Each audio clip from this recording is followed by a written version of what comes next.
Nearly 2 months after Operation Sindoor, there is a great deal of clarity as to what India achieved in targeting and attacking and inflicting damage on Pakistani airfields, military establishments and terror infrastructure. Well, we in the media continue to put the spotlight on the findings that continue to emerge from one of the most important military missions that India has ever conducted in the modern era. But for scholars and students of warfare studies, this is a never-ending story. And that's why Vishnu and I today are very pleased to have with us John Spencer.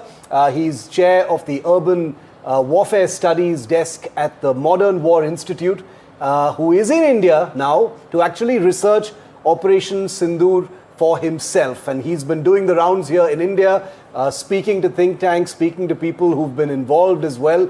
John, welcome to India for starters. First of all, welcome to India, of course. Thank you. But why are you here? Operation Sindoor was 2 months ago. We do know there are many questions, but what specifically are you looking at here? It's hard to say. I'm looking for the lessons that India learned. I'm looking for the lessons that Pakistan learned, or we hope that they learned. I study war for a living all around the world, and I think the world quickly moved past this one, although there are many things that were basically game changers. When an entire nation, as big as India, changes their strategic doctrine, that's important. But the dominance of the weapons, really every aspect of it. India believes that there is a threshold for warfare under nuclear warfare. There are those who suggest that pushing that threshold or sticking to this model comes with a huge set of dangers given how unpredictable Pakistan is. What is your opinion on the threshold India believes warfare can be conducted in against Pakistan? Yeah, I think that we have lived in an era where it's almost taboo to even think about. And again, why this operation was so important is that, of course, they're threatening nuclear, rattling the nuclear saber, as we say, that Pakistan does and other countries as well do, is very reckless. And nobody wants to see that. But the idea that is a carte blanche to do things like proxy terror warfare that we've seen countries do is also reckless. So I think that was another important point of this operation when I saw Prime Minister Modi make that not ambiguous, but very clear, like no longer with the nuclear blackmail. We will keep operations limited. And there's actually been an evolution of what nuclear weapons are designed for state survival. Although after World War II, you saw like tactical or nuclear weapons when people thought they would be involved in war. Now it's evolved. That theory has evolved to where they should only be used for survival aspects and not to carry out your things where you want to break the rules just because you have nuclear weapons. This was a bit of strategic clarity and really leadership in this era of, look, we know both sides have nuclear weapons. There are the fear mongers that believe that means nobody can act just because of that umbrella. And I think India showed a lot of independence here and leadership to say no. In your first few days here, John, and you are still doing the rounds and speaking to people, what have been your big learnings? One of the things is, war is, most people focus on the two militaries, and I do that, of course, all the technologies, but wars, nations go to war, and it involves not just the militaries, but their political leadership and their society. So really hearing from Indian scholars about what do they believe the lessons were, but also the political element of this is almost not a distraction, but India has such great goals in development. And even what was going on in Kashmir with the development and the 22 million tourists over the last year and how beautiful it is, that's been an interesting kind of strategic environment to the terrorist attack.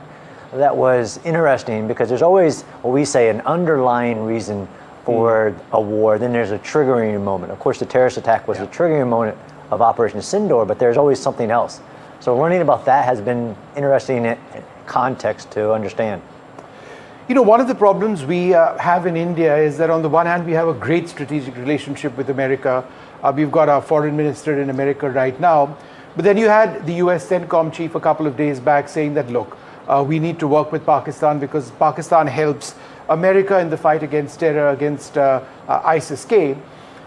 We have a problem in India sort of accepting that because we see Pakistan as being the world's sort of state sponsor of terrorism. Osama bin Laden was over there. So many who attacked America as well. Therefore, how should India look at statements from one of your finest generals? As you know, I try to stay out of political discussions. But was it a political point that he was making? No, it was the relationships are long. And that history of the global war on terrorism, but even you go back to the American involvement in defeating the Soviet Union in Afghanistan, involved Pakistan and the Mujahideen. There's a long history. There are agreements. There are very complex, and I think what we were talking about once on TV is that geopolitics is complex. And each nation, which is actually part of this operation, was strategic independence. In saying, okay, we're not going to do the Indus Treaty if you're not going to be friends, and things like that. The general's comments are more informed than mine, of course. I understand there are many ties, not just the counterterrorism tie, but there are other regional aspects of plans for worst case scenarios, all that is part of that. But that military to military relations is sometimes below the political as well. But we live in a new world. Yeah. So I think those relationships, all relationships are changing, and I think what we're all seeing, and I think India is a big part of that, is a turn towards this double game of terrorism. Not just with Pakistan, with Iran and other countries. This administration clearly is different than the past. Yeah. John, I want to zoom back into the Operation Sindoor itself, because you're a warfare studies specialist. The last time shots were fired between India and Pakistan was not very long ago. It was in 2019, and we saw a skirmish at that time. 2025, this happened. It was a much more serious escalatory sort of exchange between the two countries. What is your assessment of the actual fighting that took place? The damage that India inflicted was very, very clear.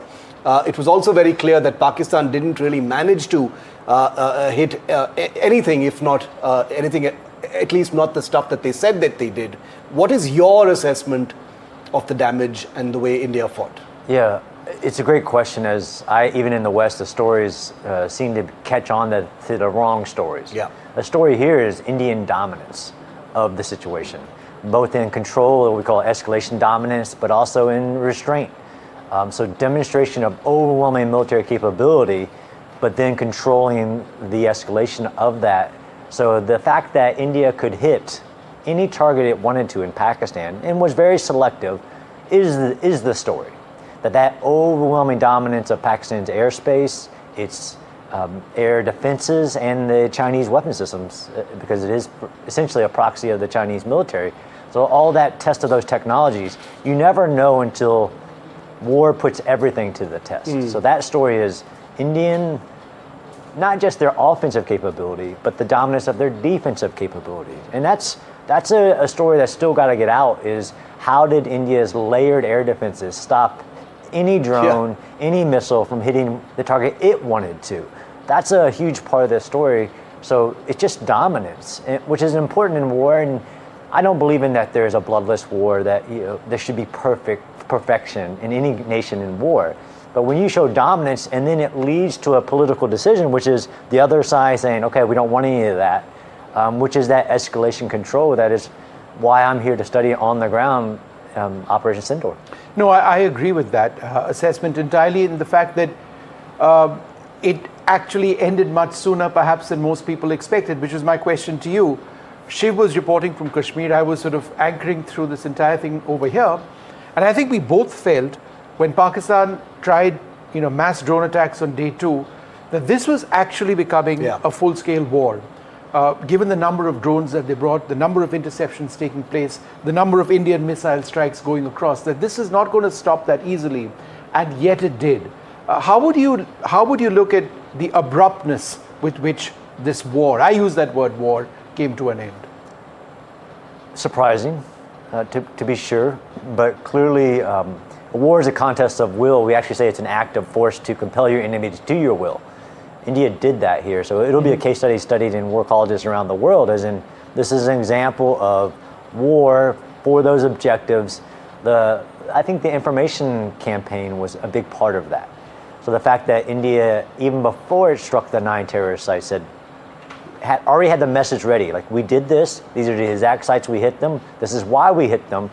And then Pakistan decided to retaliate, escalate, and India constantly communicating, which is in a democracy not as easy as people think. For the government and the military to be on the exact same sheet saying the exact same message is another part of that, and why it abruptly stopped so quickly, clearly because there was dominance of military capability.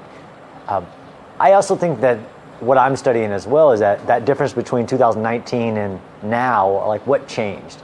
Clearly the investments that India made in their defense establishment, the Make in India, the BrahMos, and all of those indigenous systems are validated. Yeah.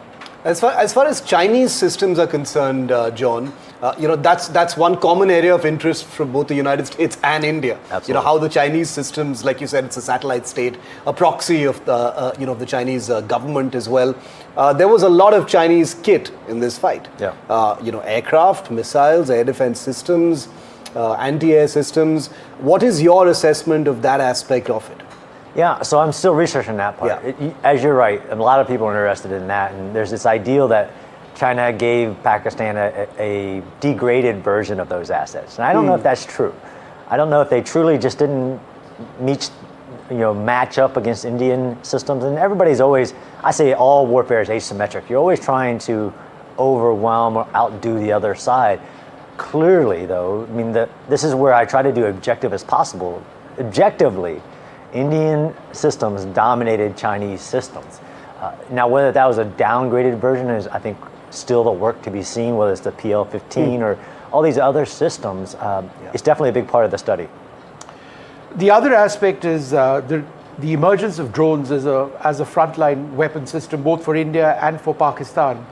But if you look at the hits on terrorist targets, in fact, we did the story just 2 days back, showing a very precise hit on 2 terrorist targets, one in Muzaffarabad in Pakistan-occupied Kashmir, and one in a place called Kotli. These were clearly struck by loitering drones. We've seen what drones have done in Russia, Ukraine, in that war. We've seen them being used in Armenia and that fight over there as well. But it's changed the nature of warfare here in the subcontinent as well. How would you look at the evolution of warfare in this part of the world through the prism of drones? Yeah, it's another aspect, and I actually been to every one of those locations you just talked about. So Nagorno-Karabakh, where kind of the Turkish and Israeli drones debuted and caught the international attention, although there's a lot more military things happening than just drones, just clearly as an Operation Sindoor. It's an evolution of air power. Of course, it's a cheaper, less risk, I don't think, and I was watching the DAGO or DGAO talk about, like, this doesn't mean we don't need manned aircraft. This is, again, India's story of dominance here isn't just about having better drones that could do that precision and to make sure that no civilian, to keep it limited and keep from escalation, because that's a big part of it. But it's integrating it all together, because even a drone may be helping a manned aircraft get into where it's going, although in this war as well, again, different than some of the previous incidents, is that neither side, weapons have advanced, so neither side has to breach some of those other taboos of airspace or sovereignty or anything. We can both sides can launch at each other from their own areas. Yeah. It's changing some of the thinking there. The drones on both sides, though, both capable drones that can get through, and you have to have radar, all these things, but also defending against those. Yeah. Because Turkish drones were also sent towards India, and to have that layered system, some people take too many lessons from Russia, Ukraine. It's very unique, and this is why I love my job, and I have a lot of job security. Each one has its own context. So, like, why is a drone being so effective in that environment? And then in other environments, like I've been to Gaza a lot recently, and it's less of a factor, although the tactical drones are more important there. Yeah. Taking off from this question of drone warfare is, of course, the very unique aspect, and this is obvious to students of war studies like yourself, John, which is that this is the first time that India and Pakistan have been in a conflict with each other, where the largest part of the fighting was done from beyond visual range and from standoff distances within our own airspace, within our own territory. respectively. We can argue, of course, about the impact that each side has, which was very clear. But long-range missiles, loitering munitions and drones, unlike in 2019 where there were very, very within visual range dogfights actually taking place. Yep. So even in just 6 years, that has changed completely. It has, but again, as the kind of war professor, India gave a master class in integration of joint capabilities, because every one of those aspects, the air is not going to fly without the ground systems. Even the Navy is a critical part of that integration. So you're right, absolutely. But the objectives of the war also. So I live in a world where people take lessons that are very important and then apply them to everything else. You're right, that's a drastic change. We have to record that lesson. But I also understand, and when I saw all the military leaders talking about that together, that was that masterclass in integration of all those systems. But you're right, that standoff and ranges are important depending on what the goal is. I'm an old infantryman, so you still need ground forces depending on if you're securing a border. Yeah. We've learned a lot of lessons in modern times of you can't get too dependent on technologies, even if you're talking about ranging things. And Vishnu broke some excellent details about the Indian Navy's the mission that never happened. On more than one occasion, as I understand it, the Indian Navy was all set to attack. They stood down in a sense after the orders never came. But they were on more than one occasion set to even sink ships in Karachi dock because the Pakistani Navy never came up to play, never came out to play. How did you see the escalation matrix actually going up? Because short of the Navy opening fire, we did see the Indian Air Force take out their airfields, including their runways, their hangars as well. That was a huge jump in the matrix, would you agree? It was a huge jump, but also a demonstration of capability, just to say, this is what we can do, you should de-escalate, basically. So it is that escalating, which in my world is hard to convince people of. You're escalating to de-escalate. Right. You're demonstrating a capability and a weakness on the other side by doing that, absolutely. But as an infantryman or a former infantryman yourself, you would know about the dangers posed by terrorists and terrorism and those forces. In as much as India has taken out terrorist centers and terrorist hubs, it doesn't take very much to actually rebuild those. In Pakistan, the sponsor of terrorism is not just the Jaish-e-Mohammed or the Lashkar-e-Toiba, it's the ISI, which is the Pakistani state, which is essentially the Pakistani military. Do you believe that enough of a signal has been sent to the bedrock of Pakistani terrorism, which is the Pakistani military establishment? That's a good question, and I get it a lot on deterrence, basically. Are you deterring an entire, basically, operation that is sanctioned from the government down? And I've walked every aspect of the 2008 Mumbai attacks. Remember the response after that. You have 2016, 2019. This is definitely sending a message that's never been sent before, which is any terrorist attack will be responded to with overwhelming force. Now, will that deter all the terrorists from continuing operations? I don't think so. But it's done something that is very important, which is ensuring a message is sent on within yourself even, that there is a change here. Any attack will be aggressively responded to, which does change this complete strategic environment. You will hope, but Pakistan has a lot of its own issues, inflation and lots of issues, that you would hope they would give up this state sponsor of terrorism. Yeah. The Indian Defense Minister, John, just before we do this interview, was on the phone with his American counterpart, Pete Hegseth. A lot of things were spoken about. The Indian Foreign Minister, like Vishnu said, is in the United States for the Quad meetings as well. Much has been said about one interesting aspect about India reserving the right, to conduct preemptive strikes against Pakistan. And that actually hasn't happened before. India has always been reactive so far. Yep. How do you interpret that statement, that India reserves the right for preemptive strikes against targets in Pakistan? I mean, it's a refreshing bit of strategic leadership. Something every nation has that right. So the double standards, both the double standards of the terrorism game, but also the double standard of what you can do in response to them is critical to peace. Our administration now and others even right now, you have peace through strength. And that's a big part of that. So it's not waiting to be attacked. I will show strength just like Israel and the United States did with Iran recently. That's an important part and written into like the United Nations Charter, Article 51. Like I don't have to wait till I'm attacked to respond. That shouldn't be the way that nations react and act in general, let alone doing the terrorism and the proxy warfare. But I think it's a refreshing bit of strategic leadership. Yeah. India has also weaponized water this time around with the Indus Waters Treaty. Yep. How is that a significant part of the extended Op Sindoor, if you like? I've been looking at that and learning that India had been asking for years to renegotiate the Indus Treaty and the percentage that was going to India versus Pakistan, and there was just no communication. But in the preamble of that is about friendship between two nations, and if one nation is just constantly sending and doing terrorist attacks, I would understand how you would want to not continue that the spirit of that agreement. I think it's a big factor. Again, Pakistan has a lot of issues, and you would think that for the prosperity, right, development and things like that, if you want, which is a big focus of what I've been learning about India's development, not just in Make in India, but the digital, the infrastructure, everything is a part of that. Absolutely an output of Operation Sindoor was, look, if you're going to continue this, then we don't have these friendship agreements. Yeah. Final round of questions, John. The ceasefire. The ceasefire at Operation Sindoor has become it's become a bit of a political football between India and the United States. We've seen the US president take credit for it repeatedly.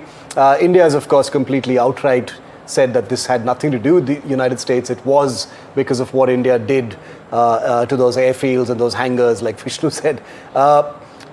Not from a political perspective, but from what you've seen as a warfare specialist. How did that ceasefire happen? So, from objectively, what I've observed is that India published every minute of every call that was made. From the beginning of the operation to the very end of the operation. And that it was, I think the Pakistan DGMO attempted a call, that didn't work, so that a few hours later it made the call. Like that's about as objective as you can be.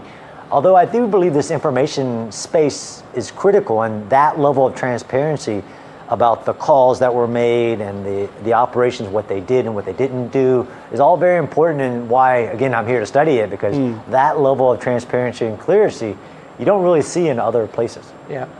Just a final question. I've been an observer of the Indo-US strategic relationship from being a relationship which didn't exist 30 odd years back to one which is fairly incredible in terms of technology sharing, intelligence sharing. It's premised on several agreements which have been difficult to negotiate, but we worked through them. Do you see that relationship, military to military from a technology standpoint, growing?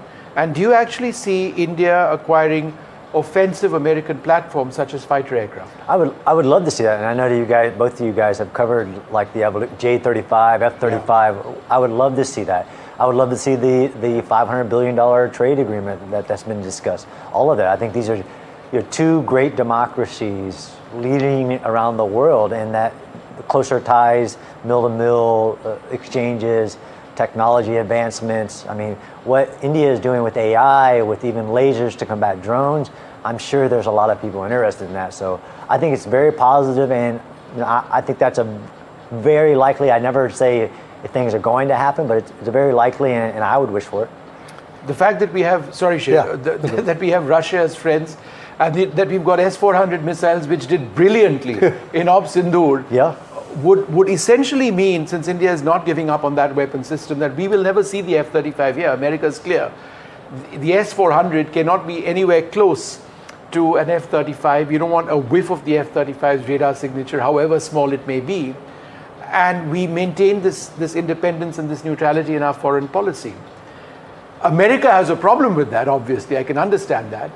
But then how do you see Washington accepting where India is? Because, there are historical factors. So I saw the Minister of Defense answer that question about how many Russian air defense systems do you have? How many did you have before? How many are you going to have in the future? So I just, objective person would I think the world has seen how, like the S-300, how it doesn't perform well, or even the Chinese version of it doesn't perform well. And the defense minister said that would be, as India continues to go to make to India, you want to get to that 90% made in India. So I think some of that planning will contribute towards that, but I'm not in those weeds. Well, John, this has been a lot of fun, and obviously we learned a lot as well. It's good to see someone in the trenches trying to squeeze as much as they can out of Operation Sindoor from a learnings perspective as they possibly can, and you're in it here in India. So thank you very much. Looking forward to reading your work on Operation Sindoor, which hopefully will be out in the next few weeks. Thanks very much, John. Thank you. This was fun. Thanks. Thanks.